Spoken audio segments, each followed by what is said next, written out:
night, Jen had a knife in her hand and threatened me with my daughter. So I killed her. 6:05 here on the great WRKO and now on 93.7 HD2. Jeff Kuhner, Boston's bulldozer. Hour one of the Kuhner Report. Good morning, Boston. 617-266-6868. Well, the end came finally yesterday in a courtroom. Jared Remy, standing beside his lawyer. Tattoos all over his arms, tattoos on his neck, standing there defiant, almost acting like he's been the victim in all of this from the get-go. Finally pled guilty to first-degree murder. He was sentenced to life without parole. And in a statement read in the courtroom, Jared Remy, although accepting responsibility for what took place, essentially blamed it on Jennifer Martel, the woman that he killed, the mother of his young daughter, Ariana. And he stood there, and here's the statement that he read. I am here today not for a deal, but to take responsibility for what I have done. I would like you to know that I always told Jen she could leave, but don't threaten me with my daughter. That night, Jen had a knife in her hand and threatened me with my daughter, so I killed her. I don't think it's right when women use their kids against their fathers. And then he pled guilty. How this man could stand there, I want all of you to think about this. After slaughtering, brutally murdering the mother of his own daughter, as she stood there, his daughter, Ariana, was then, I think, 4 years of age, she's now 5, stood there and watched it take place. She witnessed the whole crime. Jennifer Martel threatened him with his daughter? What was she doing? Waving the kid and using it as a battering ram? She threatened him now with the knife? This bull pumped up on steroids? Suddenly now he was in danger of his life, which is why he had to kill her? When in fact, the day before, he had been arraigned in court for taking Jennifer Martel's head and slamming it against the bathroom mirror? And had he been held without bail as a dangerous person, Jennifer Martel would be alive today. But instead, the prosecutors dropped the ball. They failed to mention his past, whereby repeatedly charge after charge, criminal charge after criminal charge was leveled against him for his history of domestic violence and beating women. One of his ex-pregnant girlfriends, he tossed out of a car while she was pregnant. Nothing was done against Jared Remy. Another time, another girlfriend that was with a baby this time in her hand, he choked and beat her as she held the baby. Other times, he attacked police officers. Other times, he beat more women. Every time charges were about to be pressed, charges were dropped or people looked the other way because his father was Jerry Remy, who gave him the best lawyers money could buy and used his influence as the voice of the Boston Red Sox, his prominence, his popularity in the community. So, come on, it's my son. Everybody looked the other way. And so they coddled this animal, and they coddled this beast. And they aided and abetted him until he became literally an unrecognizable monster. Pumped up on steroids, thinking he could beat women anytime he wanted to. Waiting for women girlfriends that he was obsessed with baseball bats in the dark. To another girlfriend, he kept texting her repeatedly the number 187, which is the gang number, the gang slang for "I'm about to murder you."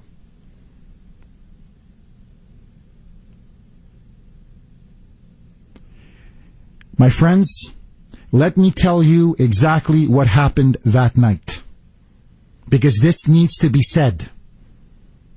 Because what took place was more than a crime. It was an atrocity. Not just against Jennifer Martel, but against the entire community here in Boston and in Massachusetts. By this man who was out of control for years. And law enforcement, the courts, the prosecutors, because of who his father was and what his father did, they let him get away with crime after crime after crime, until finally a poor woman paid the ultimate price. And here is what took place. On the night of the murder, on the condo on Stearns Hill Road, right next door, the neighbor, Christina Flickinger Hill, who was in court yesterday tearing up, she was crying like a baby, like a child, weeping for the loss of her friend, Jennifer Martel. She heard noises and banging in the condo next door where Jared Remy and Jennifer Martel lived. The first voice she heard was the little child, Ariana, literally wailing and crying and screaming. Then she saw Jennifer Martel crawling out onto the patio, bloodied, beaten, yelling out desperately, "Help me, please help me, he's going to kill me, please help me." She then saw that animal, Jared Remy, standing on top of her. Martel's face is now bleeding profusely. Jared Remy then grabbed her, pinned her on her back, began to punch her in the face violently. Then he had a kitchen knife. He grabbed the kitchen knife. Forgive me if there are kids, but this has to be said. He then slashed her throat. He slashed her neck. He slashed her limbs. He slashed her torso. He butchered her repeatedly. And then she was dead. He took off his blue shirt, his blue tank top, and then wrapped it around her head as the final coup de grace, the final blow. If she wasn't dead, he made sure he suffocated her to death. And then he walked away like nothing happened. And this man has the gall to stand there in that courtroom and say that Jennifer Martel threatened him and she was withholding his daughter from him, and that, as he put it, "I don't think it's right when women use their kids against their fathers." Buddy, I don't think it's right when you start taking knives and cutting women up. I don't think it's right when you start bashing women's heads in as basically a sport, as you've been doing it for most of your life. And every step of the way, the police turned a blind eye, the courts turned a blind eye, the community turned a blind eye, and yes, Jerry Remy and Phoebe Remy turned a blind eye. In fact, they actively aided and abetted him.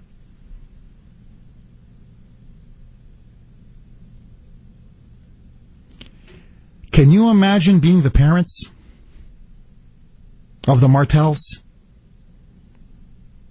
The only comment they had, the only reaction they had, and it was primarily through the grandfather, Richard Martel Sr., is thank the Lord we didn't have to go through the ordeal and the agony of a trial, whereby we would see the crime scene photos and the blood and the gore and have to relive that fateful night. Little Ariana is now basically living with the brother and wife of Jennifer Martel. They've basically taken custody of that poor girl. They have tried to explain to this girl, by the way, who's the only one in this, Jennifer Martel and Jared Remy and her, who's completely and utterly innocent. I have to say this to the women out there, and I've known many women like this who are in domestic abuse relationships. Why do you put up with it? Why? She had numerous complaints against Jared Remy. This wasn't the first time. This problem had been going on for months and months and months. And yet she didn't walk away.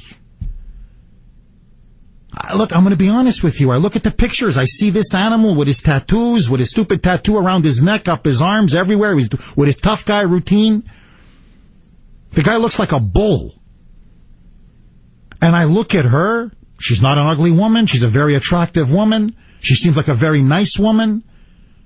A whole world in front of her. My God, you could have done so much better than this loser.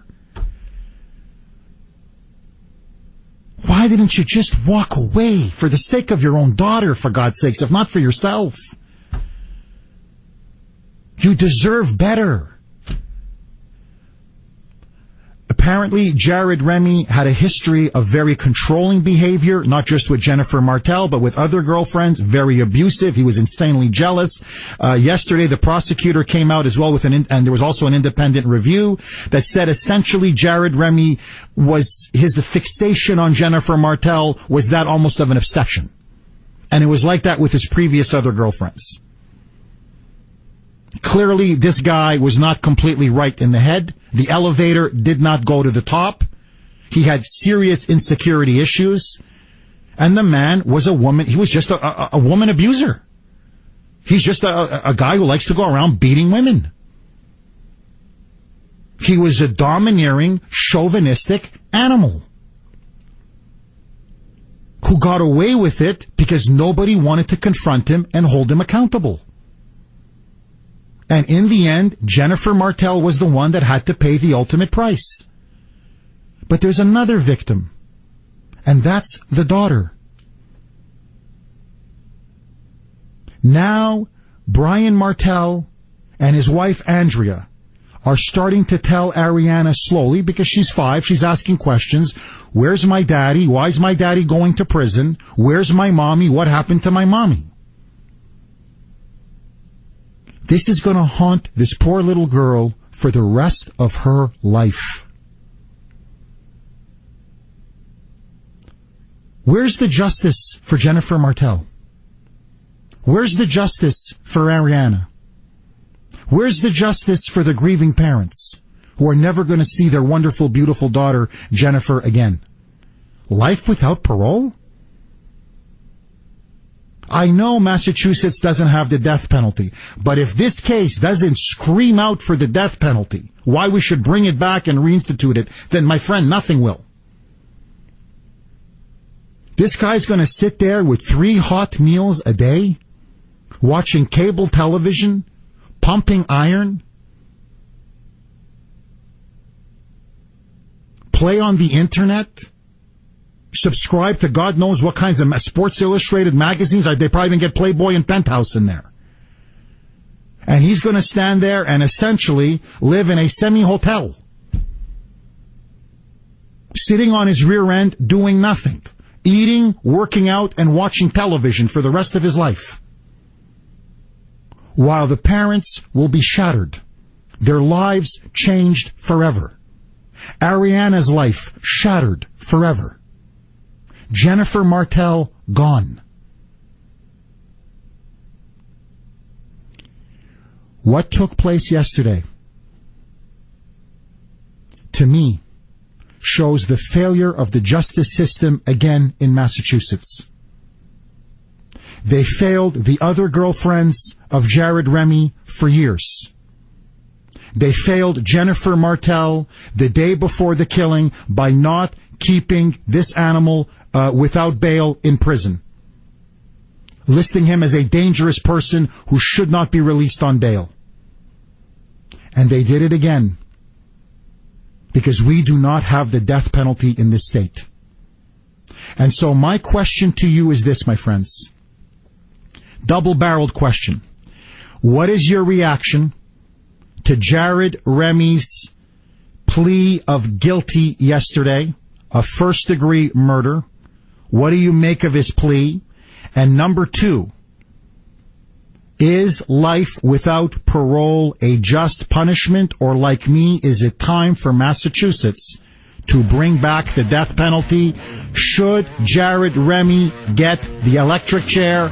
I say yes. What do you say, Boston? 617-266-6868. 620 on the great WRKO. All of your calls next.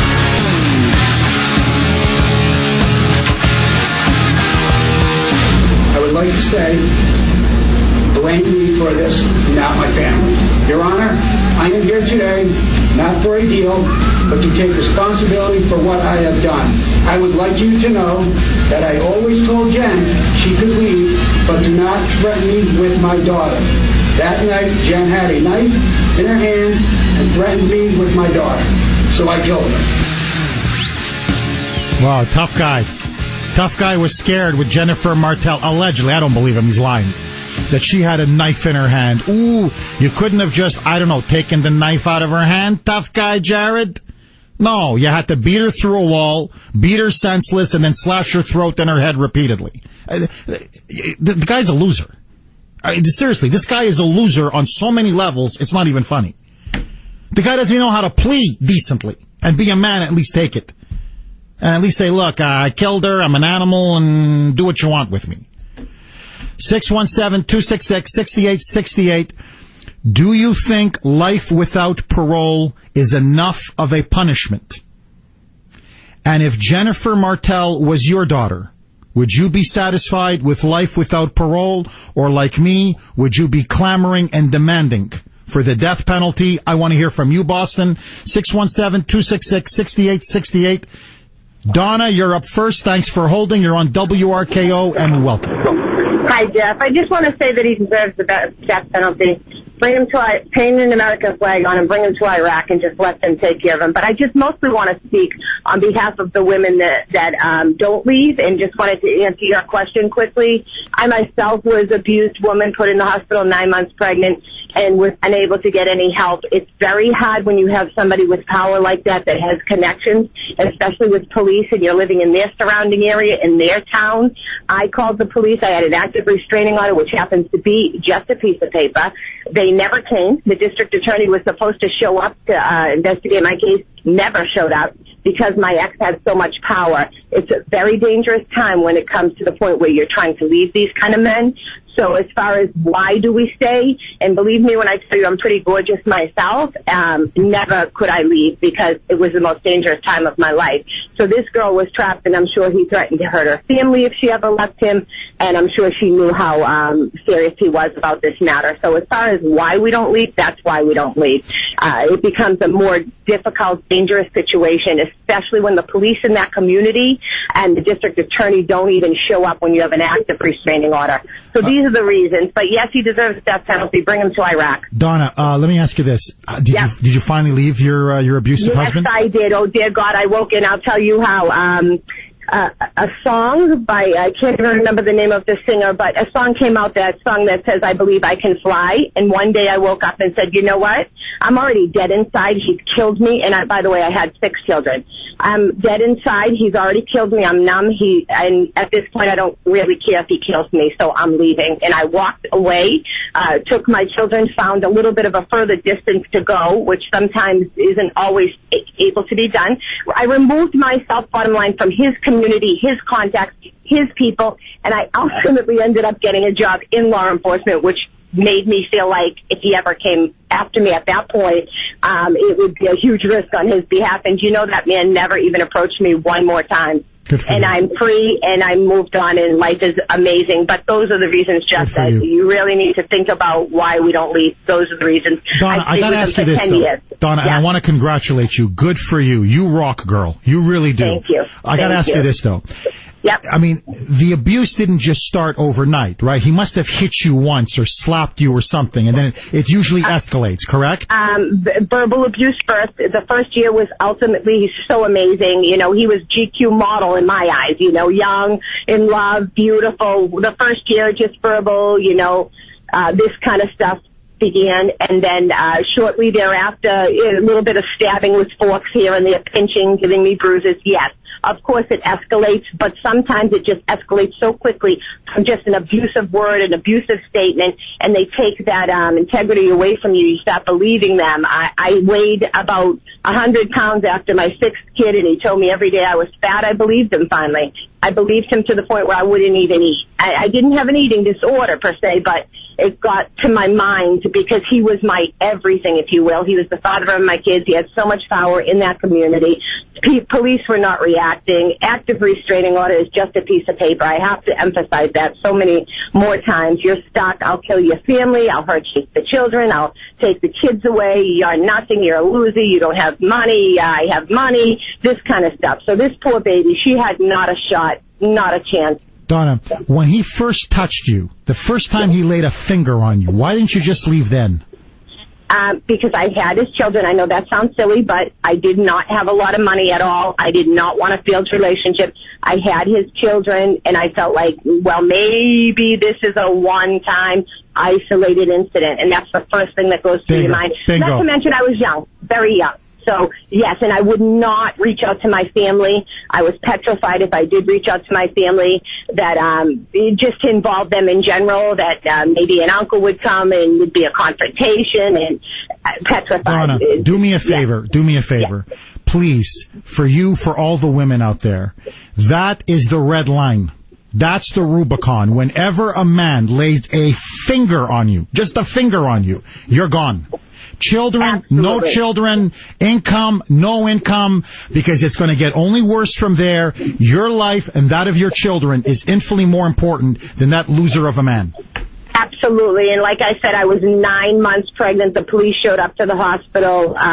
It's Somerville, Mass. I lived at the time. They showed up and they asked me what happened. I said, this, that, and the other thing. I lied because why? He was standing at my bedside and he had connections in his town, surrounding towns. So, yeah, I lied to the police that day. I was 9 months pregnant, ready to give birth, wanted to go home. My eye was split open, bruises all over me, and I completely lied. So, yes. Yeah, Donna, you need to go. You need to go right away. In the future, whenever, are you dating somebody now? Are you with somebody now? I am, and I'm 48 years old. My kids are successful. My daughter's in the Army. My baby's leaving to go to the Army. And life is good. Life is amazing. I'll tell you. The guy's treating you okay, now. Donna? He's treating you nice? Amazing. He's amazing. I see the signs now, but at a young age, you're not going to see those signs. Okay. I'm telling you. Donna, he lays a finger. You leave and you give me a call, Donna. Okay, trust me. Don't take it from any man. 617-266-6868. 631 here on the great WRKO. Does Jared Remy deserve the death penalty if Jennifer Martel was your daughter? Do you think life without parole is justice? Have you been in these abusive situations? Is it difficult to get out of? Or if you were Jennifer Martel, would you have headed for the door the moment he raised a hand against you? I want to hear from you, Boston. 617-266-6868, 632 on the great WRKO. Let's take it to Angela in the newsroom.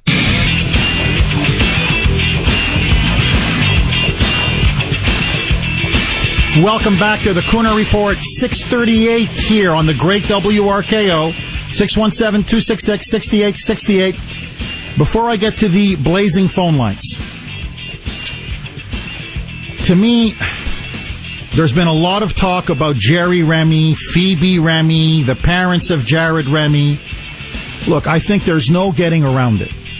And I know I speak for a lot of people in Boston, in Massachusetts, and across New England.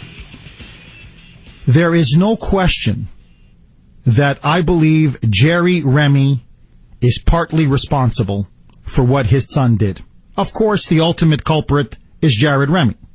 Jared Remy is the one who wielded the knife. Jared Remy is the one who killed Jennifer Martel.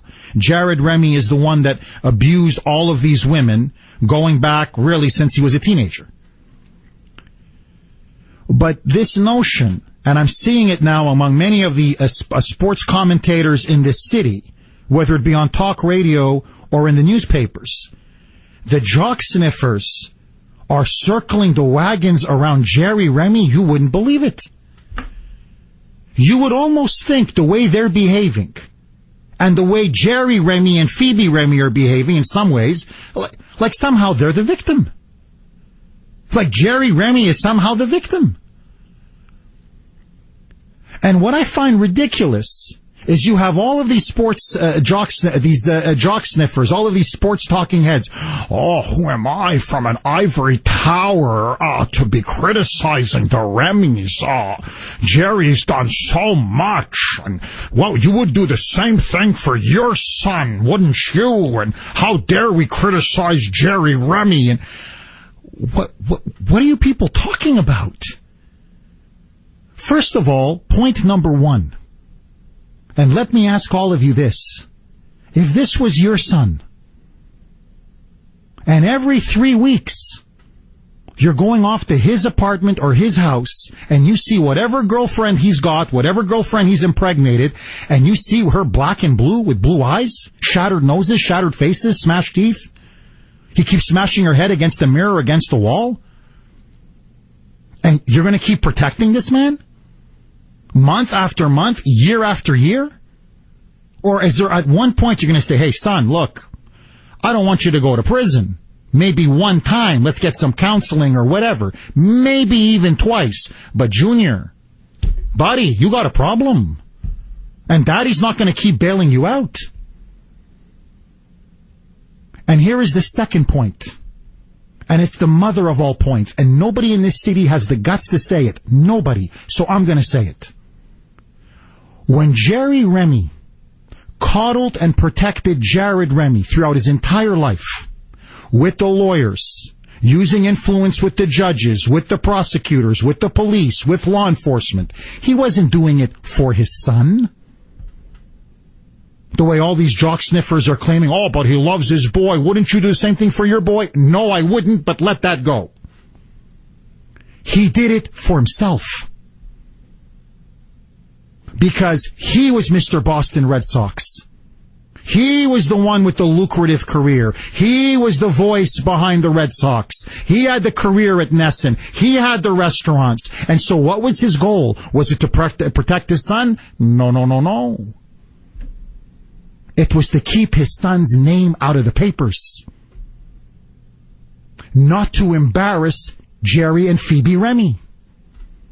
Because then his credibility would be hurt. His prestige would be hurt. His income stream would be hurt. His career would be hurt. The restaurants, the gig at Nesson, the whole bit, that would all be jeopardized if you keep seeing report after report. What's wrong with the son? He keeps beating women. This guy, for whatever reason, can't date a woman for more than 2 weeks before he puts her head through a wall. And so he wanted that story suppressed, and that's why he deliberately did what he did. He didn't do it for his son. He did it for himself. And it's not just, I understand the argument, Jeff, the sins of the son are not the sins of the father. I get it. But after a certain point, I have to ask this question.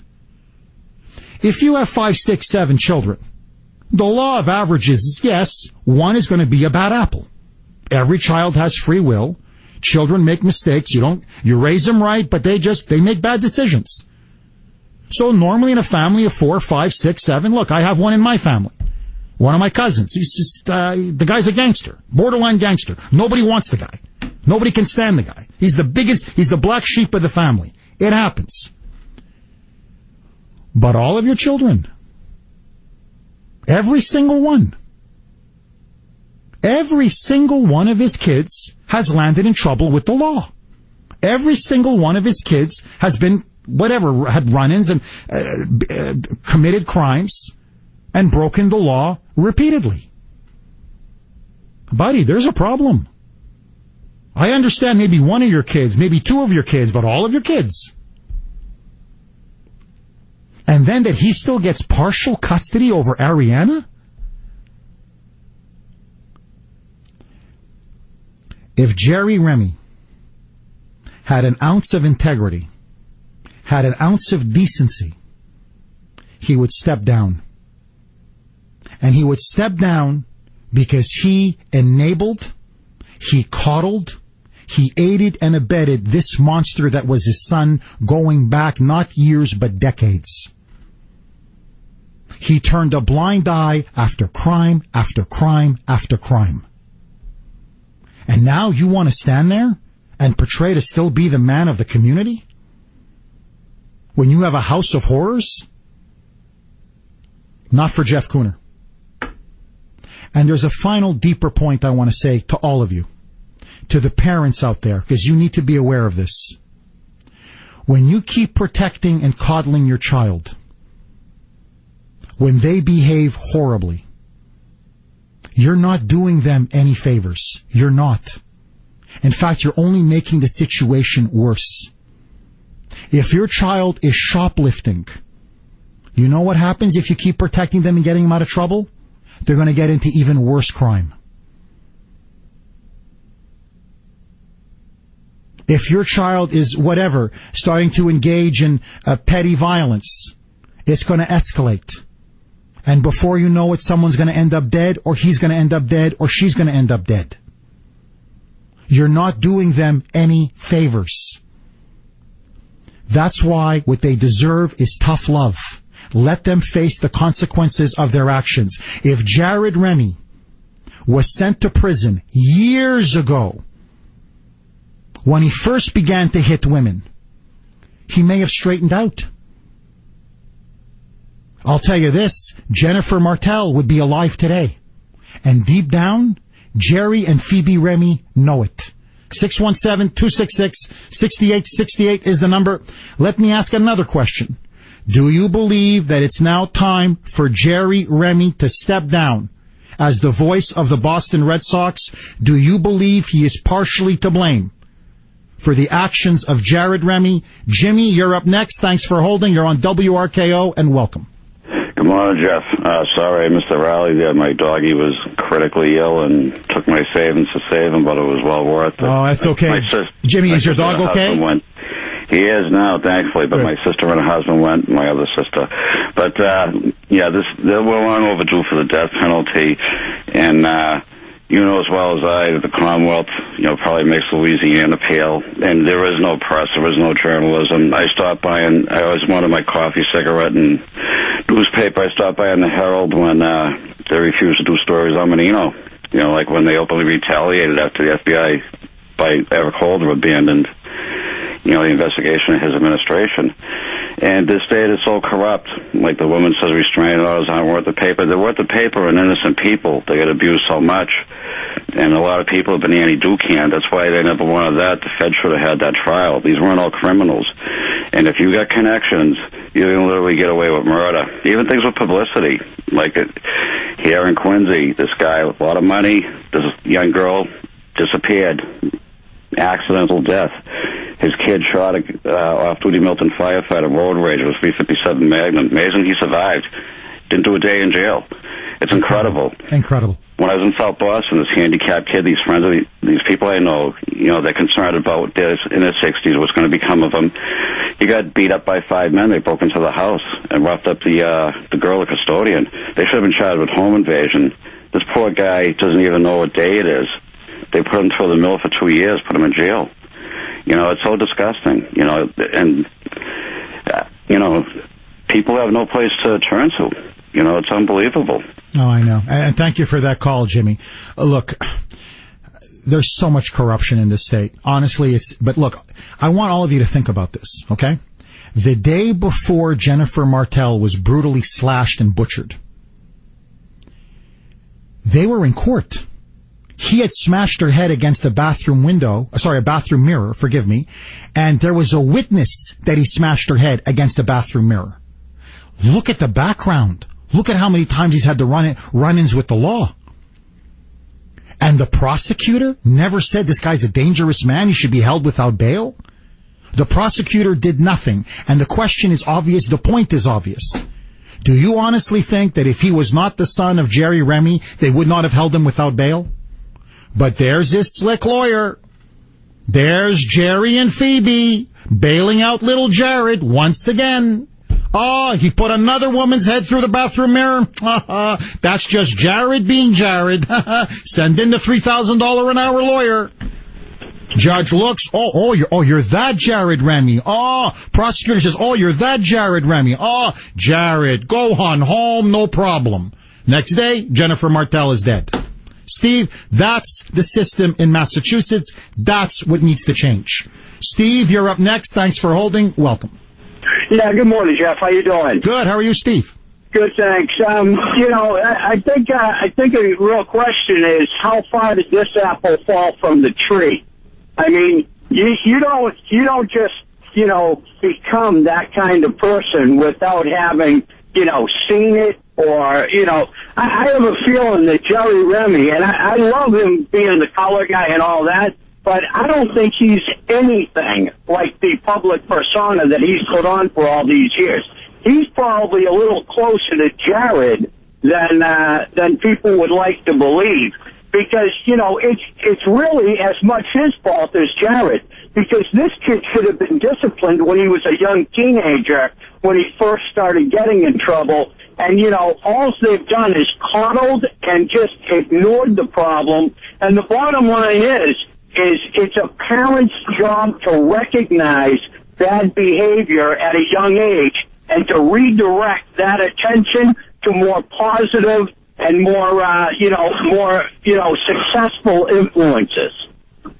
Steve, I agree with you, buddy. I think there's something seriously wrong in the Remy household. It's not just Jared Remy, it's all the other kids. And just to show you how much people in this state were coddling Jared Remy, coming up next, you're going to hear chilling 911 calls from Jennifer Martell, repeatedly complaining how she's being abused by Jared Remy. Don't touch that dial, 652 on the great WRKO. Brittany, let's take it to Rush Limbaugh. State Police 911. This line is recorded. Where is your emergency?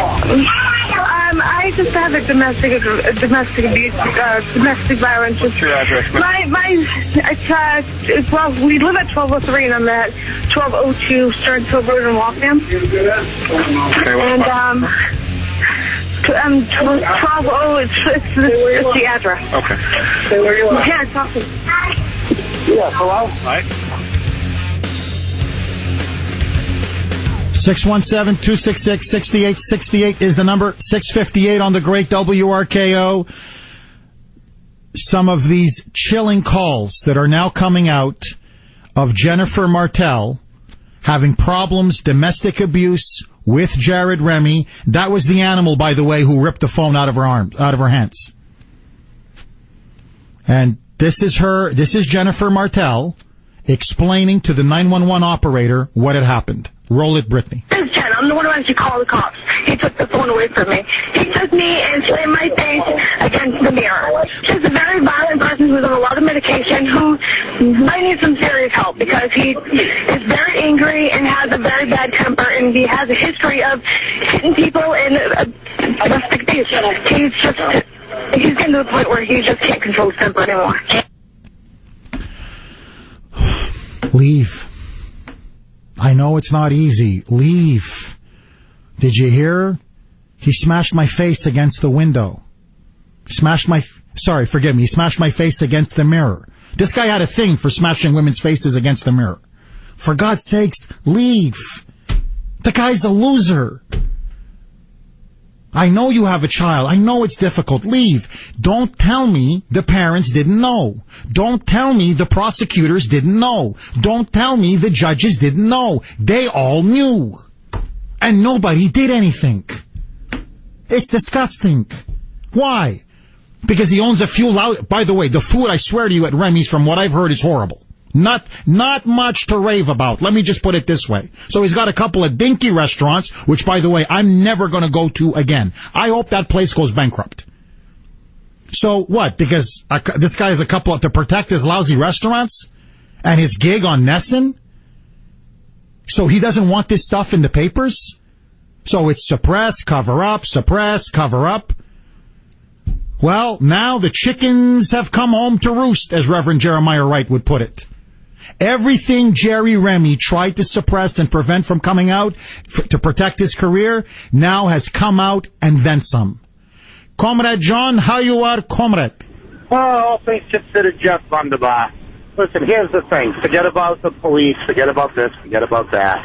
What kind of a man allows his daughter-in-law and his grandchild to stay in a situation like that? If he didn't want to call the cops, He could have told his son, you stay the hell away from her, stay the hell away from us, all right? He has enough money where he could have put that poor girl and his granddaughter up. What would have happened had he murdered that child? Because he was probably that far from it, Jeff. I was on the other side of the fence on this to start with. We should leave him alone. Everyone's entitled to a living. I believe you can teach a bird how to fly, not where. But as many problems as this clown had, no. Shame on him. Brilliant call. Succinctly, honestly, comrade, as usual, I could not have done it better myself, my friend. 617-266-6868. Lines are loaded. We're going to continue with this for one more segment. Don't touch that dial. 702. Let's take it to Angela in the newsroom. News at the top and bottom. Talk in between. Every time I try to get out, they pull me back in. This is AM 680 WRKO, Boston.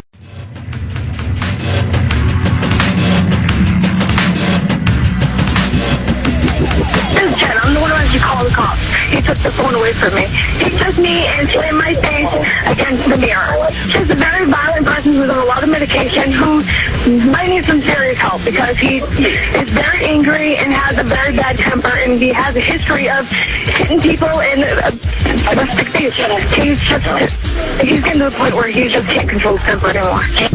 That night, Jen had a knife in her hand and threatened me with my daughter. So I killed her. Hour 2 of the Kuhner Report, 7:07 here on the great WRKO and now on 93.7 HD2. Jeff Kuhner, Boston's Bulldozer, 617-266-6868. Yesterday, in a stunning development, Jared Remy, everybody was expecting a long, protracted trial. In fact, he pled guilty to first-degree murder through his lawyer, whereby he said he did brutally murder the mother of his young daughter, Jennifer Martell, with a knife, slashed her repeatedly in the head, in the neck, in the body, in the torso, all in front of his daughter's very eyes. And according to tough guy Jared Remy, apparently he was afraid. Apparently she was threatening him with his daughter. I guess what, she was going to pick up the kid and use it as a battering ram, use the kid's head as a weapon against Jared, and she had a knife in her hand, and Jared was very afraid. He alleges. I don't even believe that. I think he's lying, but he was very afraid, and so he had to take a knife and cut her up to pieces. That's the kind of sicko we're dealing with. And you see the pattern of this now going back 20, 25 years. It's not just with Jared Remy. It's with all of the Remy kids. And to me now, the question is obvious. It's been haunting Jerry Remy now ever since the murder took place. You're the one that aided and abetted your son. You're the one that hired him the best lawyers money could buy. You're the one to save and protect your career and your restaurants and your position at Nesson. You try to keep all of Jared's activities, the beating of the girlfriends, throwing pregnant girlfriends out of moving cars, chasing them with baseball bats, threatening them with murder, attacking and cursing at police officers, criminal charge after criminal charge after criminal charge. He wanted out of the papers. And when you coddle your children, when they're doing wrong after wrong, evil after evil, atrocity after atrocity, my friends, eventually the problem doesn't get better, it gets worse. I believe he has lost the moral integrity and the confidence of the community in Boston and Massachusetts to stay on it as the voice of the Red Sox. Frankly, I think he's an embarrassment to the community. Now, it's up to Nesson. They're a private company. They want to keep him. It's up to them. I'm telling you, as a citizen of this great state, and contrary to what people say, this, for all of the problems, all of the corruption, all of the liberalism, all of the mismanagement and misrule, this is still a great state. Its culture, its history, its tradition, its beauty, the vibrancy of much of its people. But this man is an embarrassment. I'm not going to go to any of the Remy restaurants. I never did before. Like I said before, I heard the food is not that good. You're not missing much anyway. But after this, no way. No way am I ever going to step into a Remy restaurant. And frankly, as long as he's the voice of the Red Sox, I'm not going to watch Nesson. Period. And so my question to you is this. Is it time for Jerry Remy to go? 617-266-6868. Colleen, you're up next. Thanks for holding and welcome. Good morning, Jeff. Hey, Colleen. You know, I listened to this story over and over again, and it is sickening on so many levels. The murder was sickening, the history of this beast, this animal. But I don't know if you remember, right after this happened, there was a story about the mother, Phoebe, supposedly calling Jennifer Martell, asking her either not to leave him or not to execute another restraining order. Now, I will tell you this.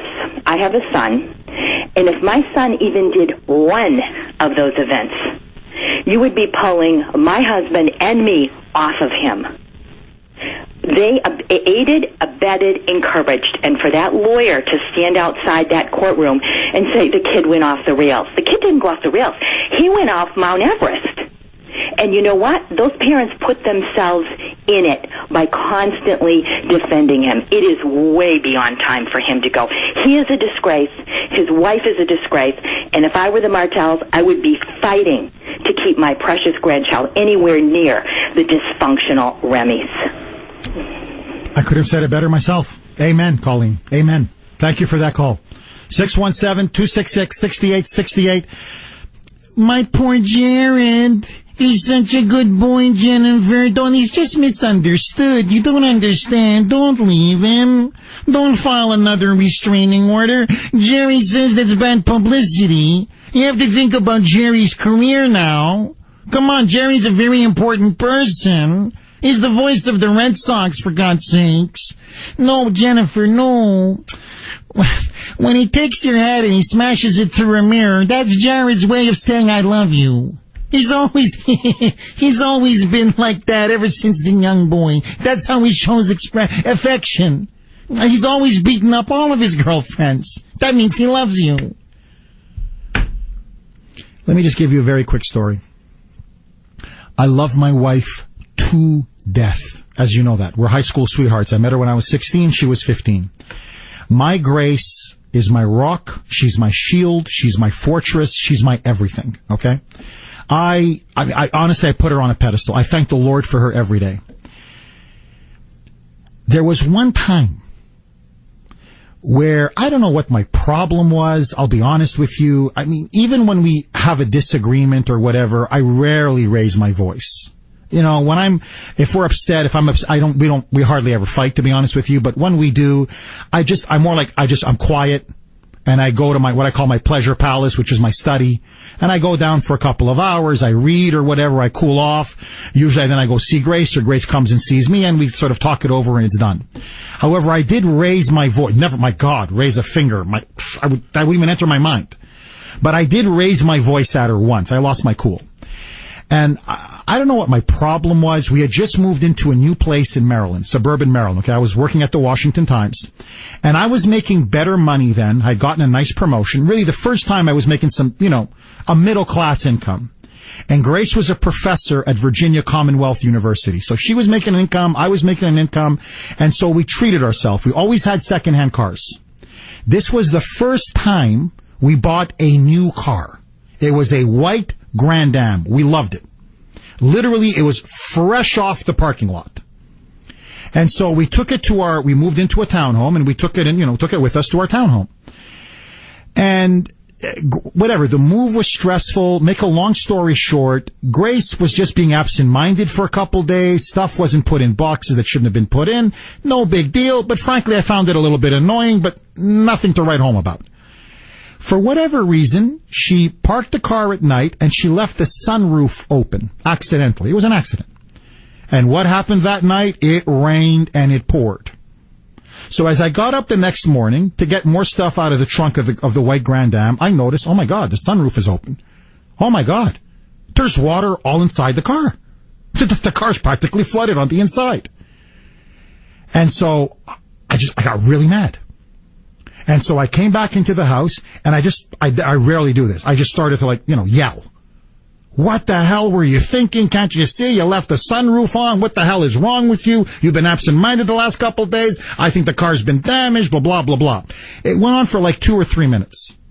All I basically did was I yelled.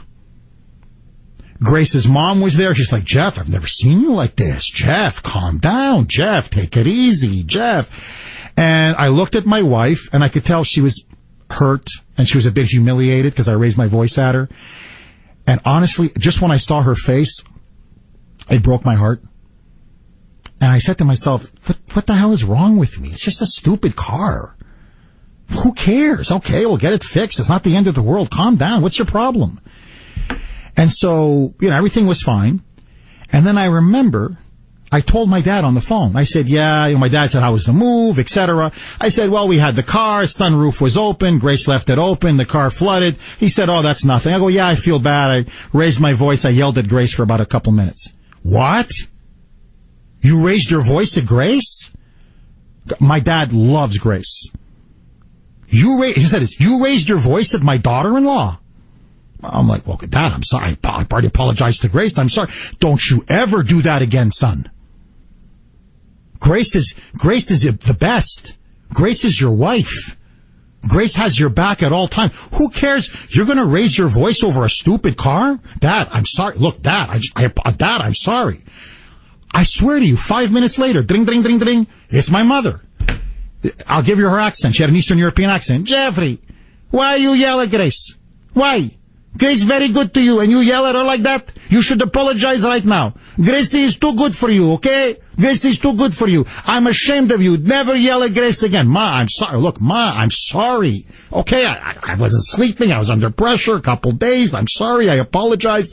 My God, if my parents saw me putting my Grace's head through a bathroom mirror or beating her black and blue with my fists, I swear to you, God is my witness, I think my father would kill me.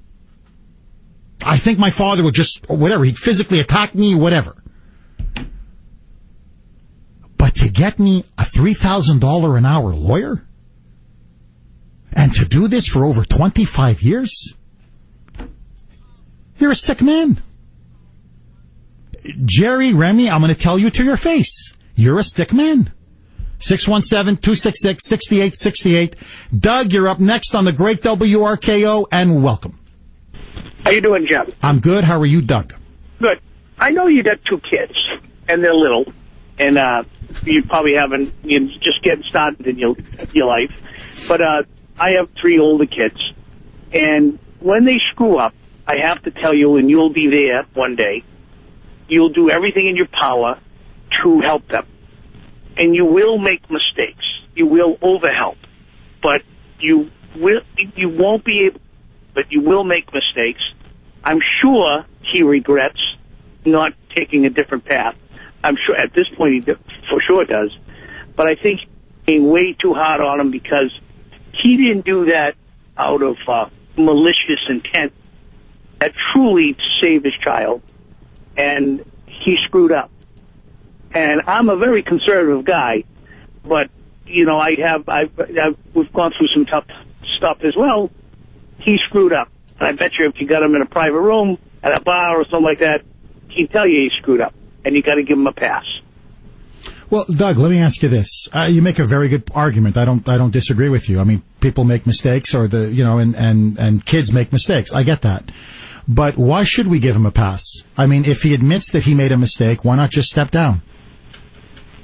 What good will that serve? I mean, I think admitting the mistake, that would be fantastic if he stood up and said, you know what, I overprotected my kids. Nobody ever does. Nobody ever admits mistakes, but I overstepped my what I should have done. I'm the cause of the problem, and I'm sure he blames himself. I'm sure he does, privately. But I think that's where I think that's where you're off track. I think you're being too tough. Well, Doug, here's where I think I disagree with you. I don't think he did it because he loved his kids. Yeah. I think he did it because he wanted to protect his career.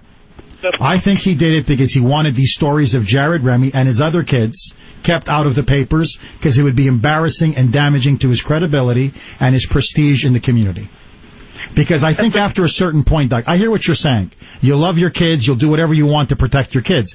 But after a certain point, Doug, when you see this kind of violent, out-of-control behavior, Doug, to me, any loving parent says, son, you need help.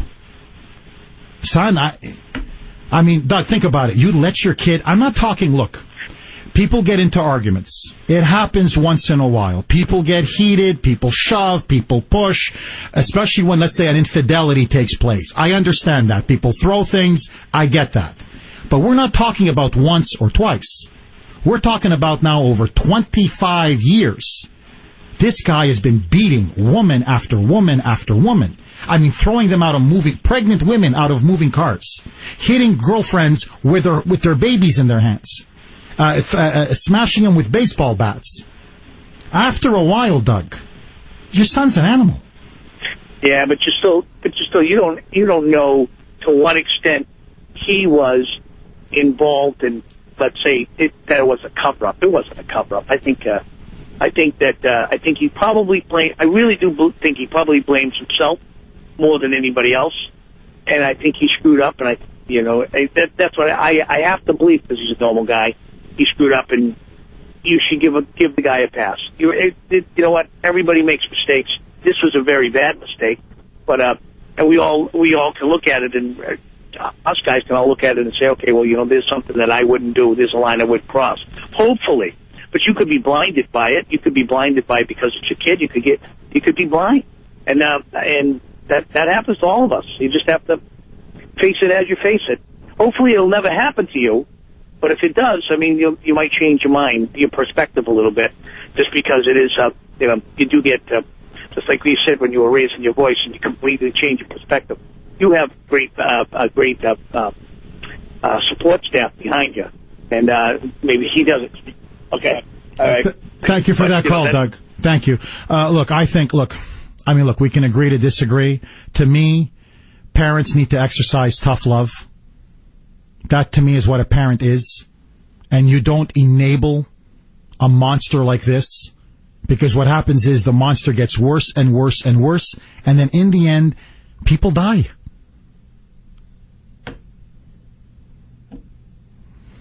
Yeah, I mean, according to, here's a text coming in. A mistake, here's from 339. Jeff, a mistake happens once. A pattern is not a mistake. Bingo, 339. Brad, you have been patiently holding. Thanks for holding. You're on WRKO, and welcome. Right on the hour, so that's great. Thank you for taking my call, Jeff. I've always wanted to call you. It's my pleasure, sir. Welcome. I have a question for you and a point that I want to make, and that is, if the death penalty was in effect and Jared did get the death penalty, how would you then feel about Jerry Remy? I mean, I think Jerry Remy should just step down because, frankly, I think he's partly responsible for this. To me, the death penalty has nothing to do with Jerry Remy. It has everything to do with Jennifer Martel, Ariana, and her parents and her family members. To me, the fact, Brad, think about it. Brad, I'm not trying to be coy. I'm asking just an honest, straightforward question. Brad, do you pay taxes? Do you work? Yes, well, I do. Pardon me? Yes, sir. Okay.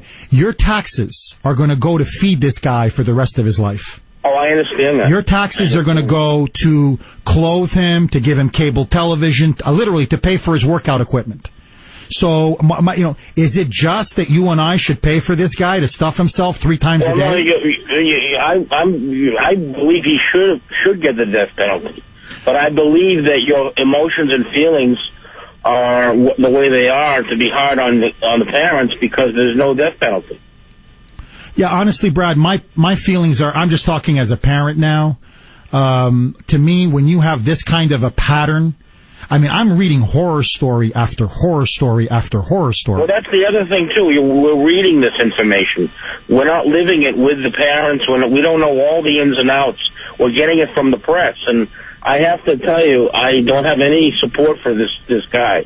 He's the biggest loser there could ever be, and I feel so sorry for the family. But I believe that Jerry Remy's career and Jerry Remy's life should not be deteriorated because of his son. I don't want that to happen to Jerry. I think it's wrong. I think it's he did what he could do. Maybe he could have done more. We don't know. We weren't with him the whole way. I don't know how many psychiatrists he took him to. I don't know what kind of drugs he put him on. I don't know what he did, what he didn't do, what he spent, what he didn't spend. The point being, like the caller said before, I would give Jerry a pass.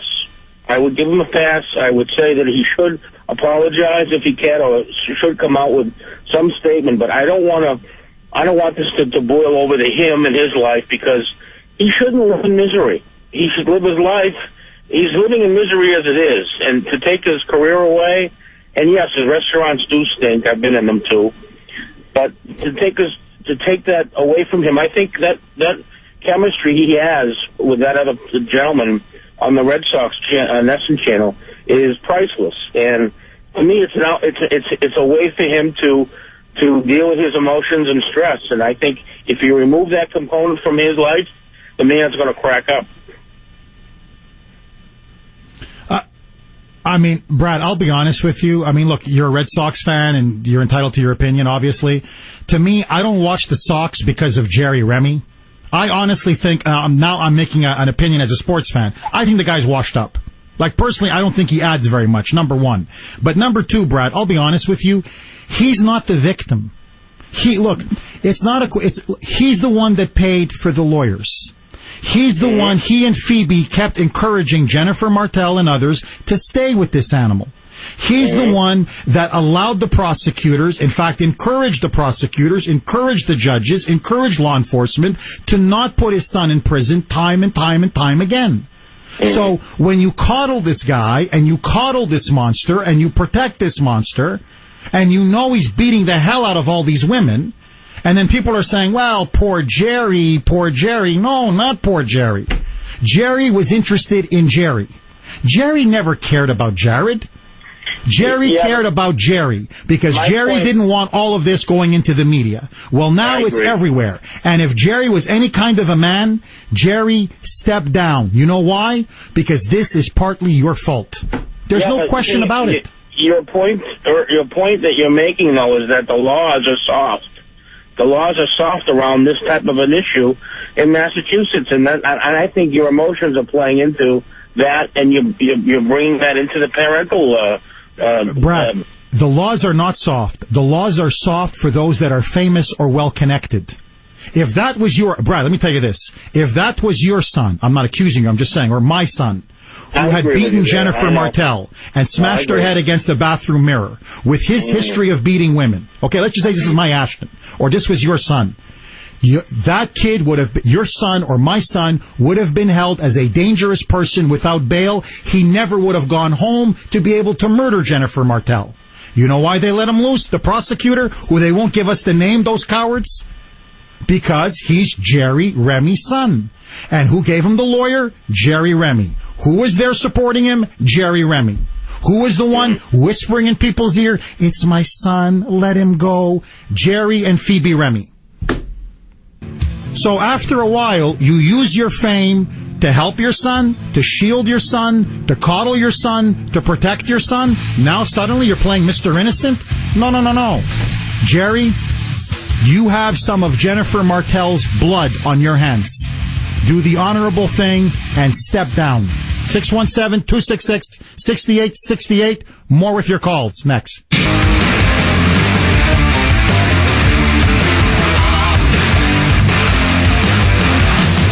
Welcome back to the Kuhner Report, 7:38 here on the great WRKO, 617-266-6868. You can text us at 680-680.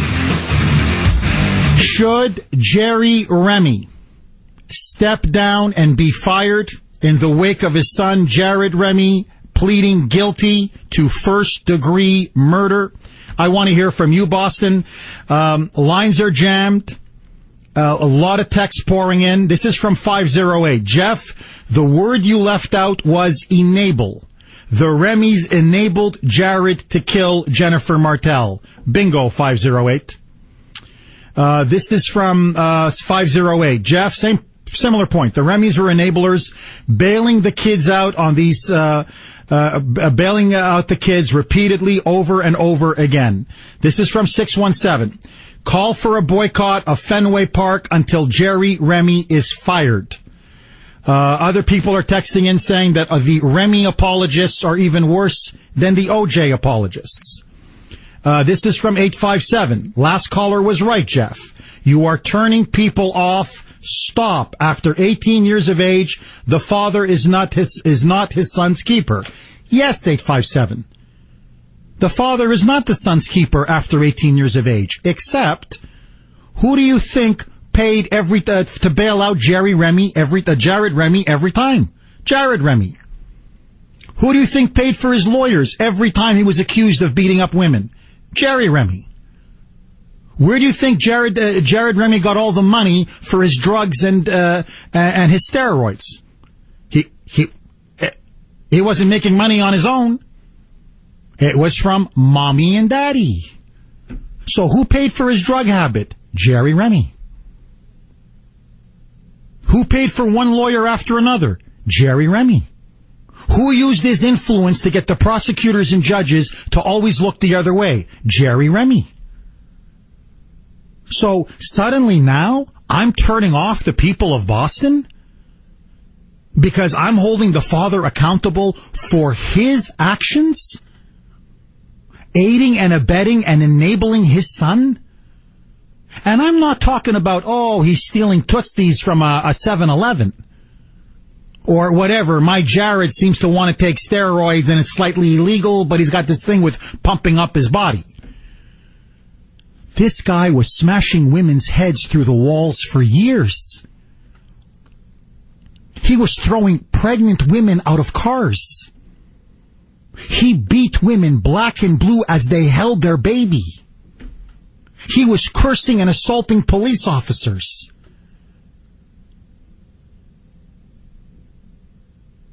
For 20 years. Month after month after month after month. Look, let me tell you. Here, let me just play the 911 call again, okay? These are the calls that the Remys got from Jennifer Martell, allegedly, on a regular basis. Hi, Jerry. Hi, Phoebe. Your son just beat me up again. Okay, this time, though, it went to 911. Roll it, Brittany. State Police 911. This line is recorded. Where is your emergency? I just have a domestic abuse, domestic violence. Okay, And, 12, it's the address. Okay. So where you are? Yeah, talk to me. Yeah, hello? Hi. This is Jen. I'm the one who actually called the cops. He took the phone away from me. He took me and slammed my face against the mirror. He's a very violent person who's on a lot of medication who might need some serious help because he is very angry and has a very bad temper and he has a history of hitting people and domestic abuse. He's getting to the point where he just can't control his temper anymore. No, Jennifer, don't leave my Jared. He's a good boy. He loves you. When he smashes your head into a mirror, that's his way of saying, I love you. And when he punches you in the face, that's a big kiss from my little Jared. There is something, and it's not just Jared. It's all the kids. And they want to have Ariana have partial custody over Ariana, the daughter? Their grandchild? No way. In Jeff Kuhner's world, no way. John, you're up next. Thanks for holding. Welcome. Hello, John. Did we lose John? Okay, let's go to another John. John, you've been patiently holding. Thank you. You're on WRKO, and welcome, sir. Hello, John. Did we lose John? Hello, John. Let's go to another John. John, you got to turn your radio down. Okay, let's go Susan. You're up next. Thanks for holding. Go, Susan. Hi, Jeff. How are you? I'm good. How are you? Listen, I love the show. I am a proud member of Kuhner Country, and I love everything you do. But for this subject, you are completely wrong. Okay. The fact that Jared Remy was out was not Jerry Remy's fault. It was the fault of the liberal criminal justice system in this state. There's just no doubt about it. And you would feel completely different if it happened to be one of your kids. Because he did the best he could, and he did what he thought was right. But in this state, I don't know about other states, there is no help for the parents of mentally ill kids. There's no help out there. I have been through it. You could look at my life and say that I enabled my son. My son didn't murder anybody, but the bottom line is he could have. And people would have been saying the same about me. Maybe she should resign from her job. Maybe she shouldn't have a life. As if people like us haven't been through enough already.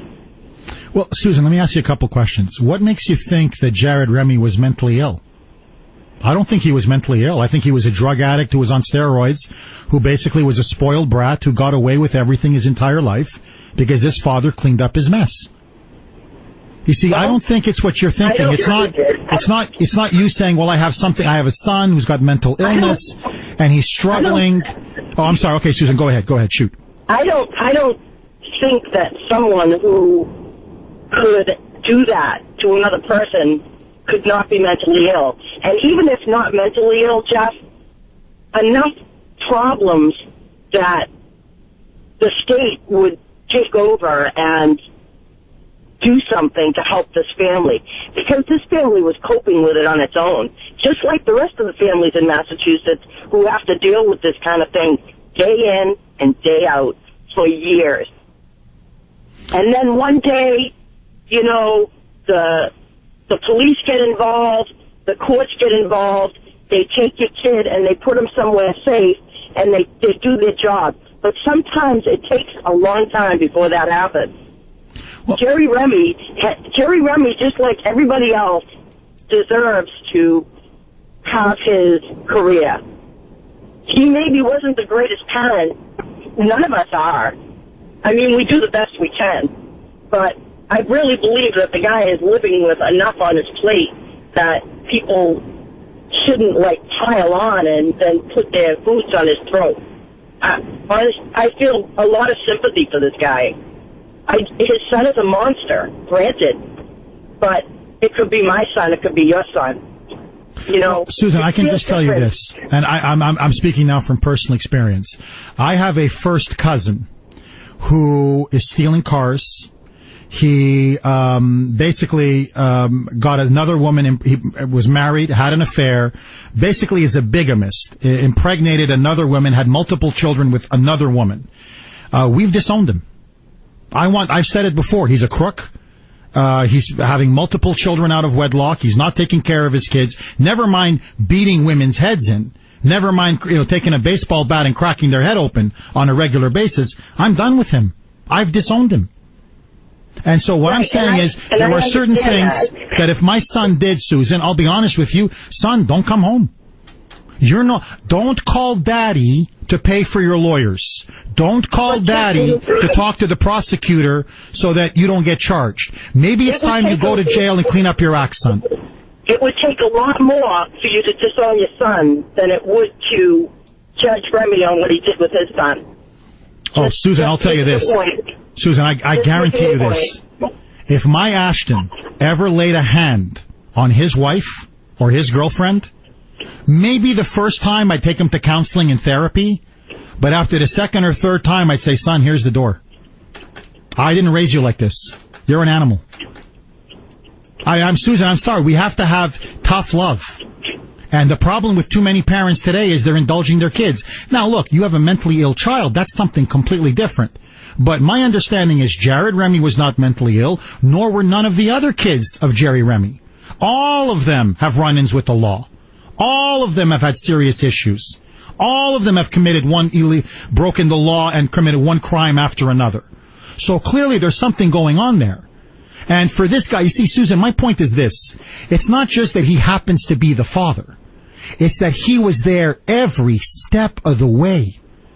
paying for his son, bailing out his son, cleaning up his son's mess. In fact, when Jennifer Martell wanted restraining orders, it was Phoebe and Jerry that said, no, don't have a restraining order. Well, because they were incapable of looking at it in an intellectual way, Jeff. Susan, what's intellectual? Of it. The woman's got black eyes and a smashed face. What's intellectual? They were looking at it emotionally and doing what they thought was right. Did it end up being the right thing? No, it didn't. But all those years, Jared never got the help he needed. He should have been locked away a long time ago. And why wasn't he? And That's Susan, the fault of the criminal justice system, not his parents. Okay, no, you're right. The liberal judges are to blame and the liberal prosecutors are to blame. But Susan, who paid for his lawyers? Who told the prosecutors, wink, wink, come on, it's my son, come on, he's the son of Jerry Remy, come on, let him go. So now he's got a death on his hands, I believe. Now, the question that needs to be asked is this. Everybody's very lucky because that his grandchild could have been killed. People are very lucky it wasn't just Jennifer Martell. It could have been Jennifer Martell and Ariana that would have been killed on that fateful night. And if it was Ariana, people would be saying a very different thing about Jerry Remy. So this is what I'm saying. In the end, when you enable your son, you coddle your son, you clean up his mess, in the end, when you're leading his life for him, if he's a murderer, you got to take responsibility. After a while, you have to wash your hands. And you have to say, son, I raised you, you've got free will, but I'll tell you this. After a while, I'm not going to clean up your mess. And you're going to pay the piper. And nobody did that with Jared, and now Jennifer Martell is dead. Gary, you're up next. Thanks for holding. Go.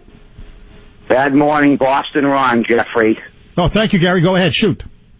I'd just like to say that congratulations, because your audience is getting bigger. You're getting a lot of jock sniffing softball callers today. I can't believe people are not trying to blame the parents. The parents are ultimately to blame. And they're saying that, you know, if this was your kid, it would have happened. It wouldn't have happened, Jeff, because if this happened to our kid, we would have knocked him on his ass right away, taking care of business. This is why this continues. And shame on Mr. and Mrs. Remy for enabling him. Her name's Phoebe. Her name should be Feeble. And he should definitely step down from the Boston Red Sox. And you know who should step in? Joka, a.k.a. Flashbang, Jeffrey. Good morning. Thank you for that call, Gary. 7:51 on the great WRKO. More with your calls next.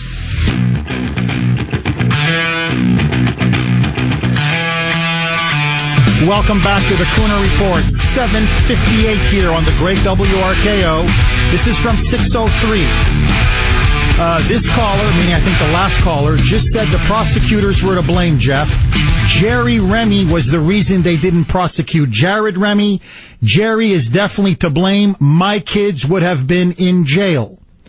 This is from 508. Jeff, the reason people are calling in is just support Jerry is because you have cared to come up against the Holy Church of Sports. 508. Jeff, my daughter was recently arrested. I am refusing to pay for her legal fees. She needs accountability. 617-266-6868. John, you're up next. Thanks for holding and welcome. Good morning, Mr. Kuhner. How are you today? I'm good. How are you, John? Very, very well, thank you. You know, I think Jerry Remy certainly has responsibility here. You know, it is our responsibility as parents from the day we are in the delivery room and witness that most amazing of events to raise our children not to be a burden on society. That obviously didn't happen. For it to then be a perpetual, I'm going to help him out thing is nonsense. But who I mostly blame for this, and I think this is very well placed blame, is the Boston media market. The Boston media market, if Jared Remy, last name was Williams, and he had a Tea Party shirt on at one of those arraignments, you would have never heard anything else but this until this justice was served for any of these women that he just assaulted long before he murdered the mother of his child. And I blame them. Where was Channel 4, 5, or 7? Where was WBZ Radio? I mean, where were they? Where all of these events? I mean, let's look at it. It's empirical data. It's there. Where were they? They did not want to offend the Red Sox and John Henry, long before John Henry owned the Globe. And that is not a reach on my part. That is a hard fact. And if you don't like hearing it, you know, Neil Fine at Channel 5 and the rest of you GM, that's tough. John, bingo, you nailed it, my friend. 8 o'clock here on the great WRKO. Coming up next, new developments on Benghazi. You don't want to miss this. Also, more developments taking place regarding Elliot Rogers, the killer out in California, the Virgin Killer. You don't want to touch that dial. Let's take it to Angela in the newsroom. News at the top and bottom. Talk in between. Why don't view us as the Republican base? I view us as American citizens. This is AM 680 WRKO, Boston.